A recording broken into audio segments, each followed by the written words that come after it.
Olá, estamos iniciando mais um programa Saúde em Foco pela TV Tubá, sempre junto de você, trazendo as informações que você precisa saber sobre as intercorrências que se passam em seu corpo, as doenças que interferem em sua saúde. Hoje temos a grata satisfação de receber aqui na TV Tubá um profissional especializada na área de endocrinologia, a doutora Karine, professora também da Faculdade de Medicina da Unisul.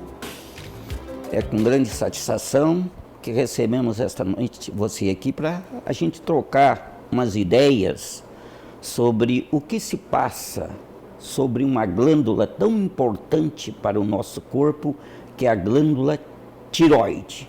Então hoje nós vamos bater um papo aqui para saber o que na realidade a glândula tireoide representa para a nossa saúde, para os nossos órgãos, porque sabemos que a glândula tireoide é uma glândula importantíssima, porque ela produz hormônios que são substâncias fundamentais no metabolismo do nosso organismo. Para isso, mais do que nunca, a doutora Karine, que é especialista na área, poderá nos explicar melhor o que vem a ser a glândula tireoide. Eu gostaria de saber primeiro, doutora Karine, qual a anatomia e a fisiologia da glândula tireoide? Na realidade, o que é a glândula tireoide?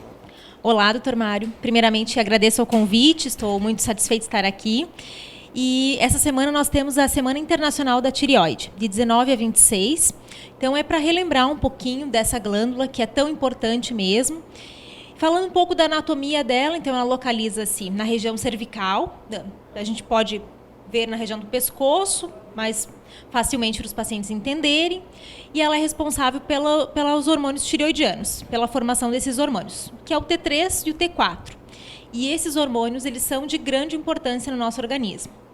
Desde a vida fetal, que é muito importante, no crescimento, porque as crianças também necessitam do hormônio tireoidiano.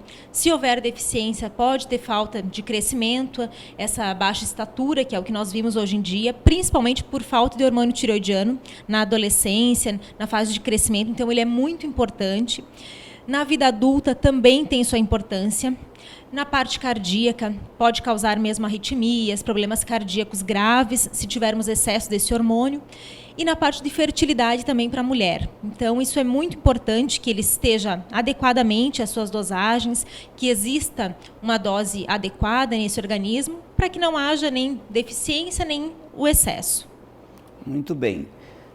As pessoas muitas vezes dizem assim, eu tenho tireoide. Na realidade, todas as pessoas têm a glândula tireoide.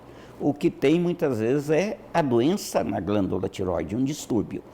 Mas na sequência, a glândula tireoide está localizada bem anterior ao pescoço. Ela pesa em média umas 20 gramas, em torno disso, né? Exato, em torno de 20 gramas. Isso. Mas como tu falasse da importância da glândula tireoide, eu gostaria que tu esclarecesse um pouquinho para a gestante principalmente, aquela que vai ter o seu filho. Qual é a importância da avaliação no nenenzinho, quando nasce, para ver se a glândula tireoide, na realidade, está funcionando?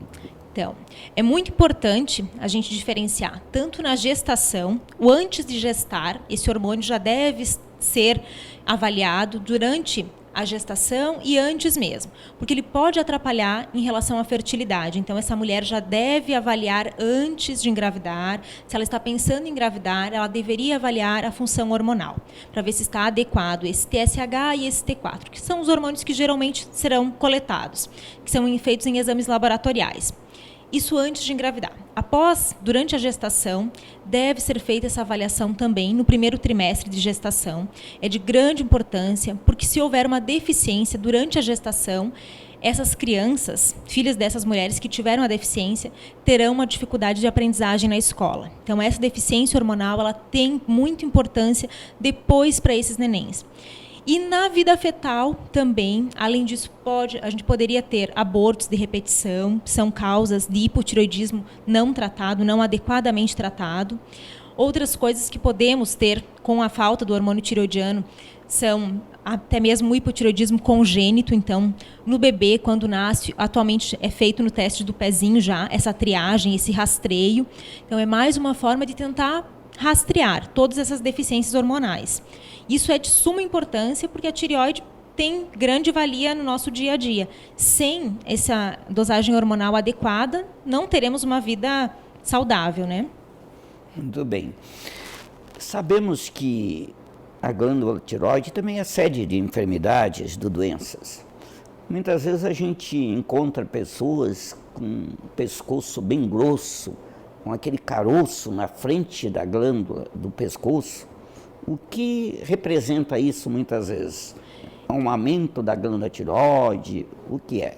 Então, esse aumento da tireoide, chamamos hoje em dia, que já é conhecido há muito tempo, como bócio, que é aquele pescoço bem aumentado. Ele pode ser decorrente de vários nódulos, de um nódulo apenas, de grande tamanho, ou apenas um bócio aumentado. Deve ser sempre investigado adequadamente por um profissional médico. Deve ser feita a palpação dessa tireoide, ver se esse paciente tem sintomas compatíveis, geralmente com hipertireoidismo, e ver essa função da tireoide com os exames laboratoriais, que é o TSH, o T4 e, se necessário, até mesmo outro hormônio T3. E aí, depois dessa avaliação toda, realizando um exame de ultrassonografia da tireoide para ver qual realmente é o tamanho dessa tireoide, se existem nódulos ali, ou se for só mesmo um bócio. Se a gente tem necessidade de tratamento desse hipertireoidismo ou se não há necessidade de tratamento com medicação.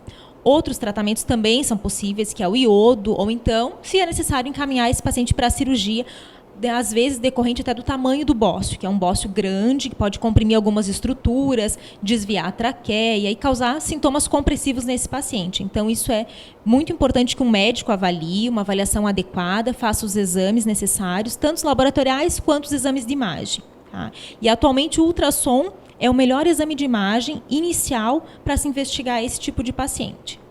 Muito bem. Então, o bócio, para quem está nos assistindo, como a doutora Karine falou, é o aumento da glândula.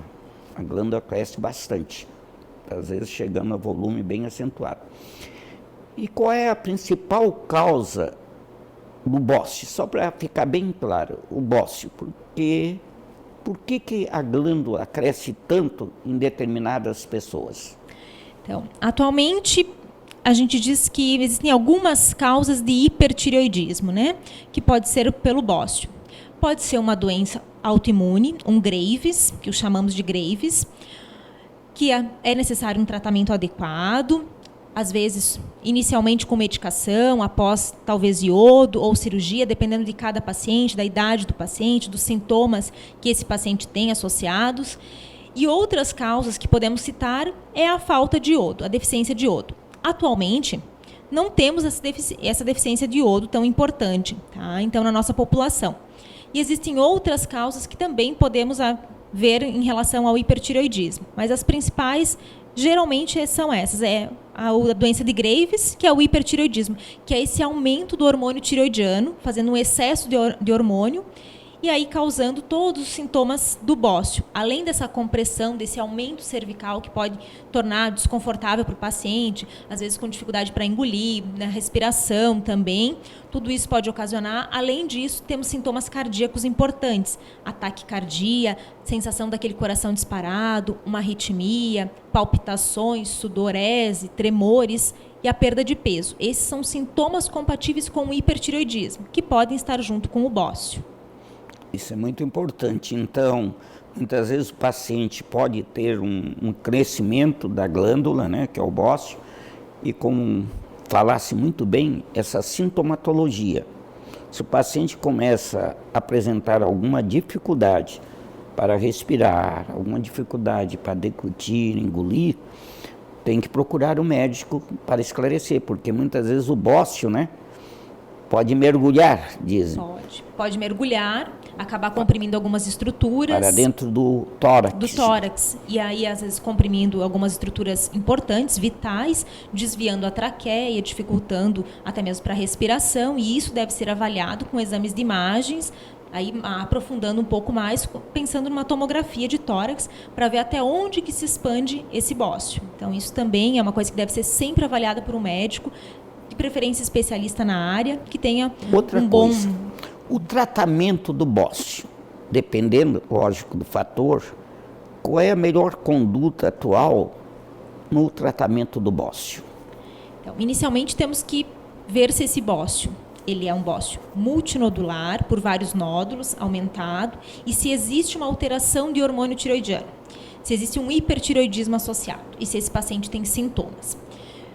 Avaliar o tamanho desse bócio pelo ultrassom, para podermos ver qual é a melhor conduta frente a esse paciente.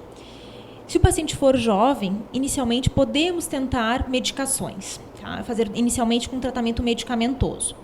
Depois desse tratamento medicamentoso, se em 2 anos não tivemos resolução desse bócio, desse hipertiroidismo, aí sim a gente pode tentar outros tratamentos, para tentar um tratamento definitivo da doença. Pode ser o iodo radioativo ou até mesmo cirurgia. A cirurgia a gente vai optar, depende de cada paciente, se eles tiver condições cirúrgicas para a realização da cirurgia. Pacientes mais idosos, ocasionalmente a gente usa a medicação por mais tempo, mais do que 2 anos, tentando postergar a cirurgia ou até mesmo que não faça a cirurgia se ele não tiver condições cirúrgicas. Mas principalmente são os exames laboratoriais que vão nos dizer o que fazer e a idade do paciente. Muito bem. Nós vamos fazer um breve intervalo e já retornamos já na sequência com esse programa tão importante, o assunto tão interessante que hoje nós estamos debatendo.